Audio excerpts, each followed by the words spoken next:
আমারও সম্পদের হিসাব দেওয়া উচিত, হিসাব নেওয়া উচিত। বিচারাঙ্গনে যারা আছেন তাদের এবং আইনজীবীদের তাদেরও সম্পদের হিসাব দেওয়া উচিত।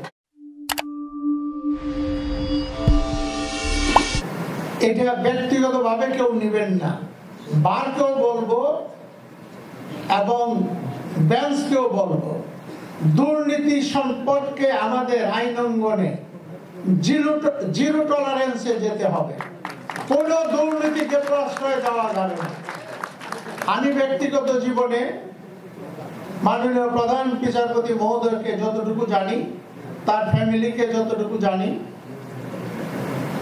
উনি ব্যক্তিগত জীবনে দুর্নীতির জন্য মানে এক কথায় বলা চলে যে যুদ্ধ ঘোষণা করতে উনি পিছপা হবেন না। কারণ আমার জানা মতে বিচারপতি উবাইদুল হাসান সাহেব এবং বিচারপতি এনায়েতুর রহিম সাহেব ব্যক্তিগত সম্পদের হিসাব প্রধান বিচারপতির কাছে ওনারা দাখিল করেছিলেন।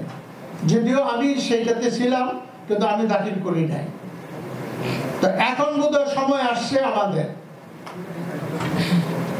আমি যদিও সাবেক হয়ে গিয়েছি, তো আমারও সম্পদের হিসাব দেওয়া উচিত, হিসাব নেওয়া উচিত। বিচারাঙ্গনে যারা আছেন তাদের এবং আইনজীবীদের তাদেরও সম্পদের হিসাব দেওয়া উচিত।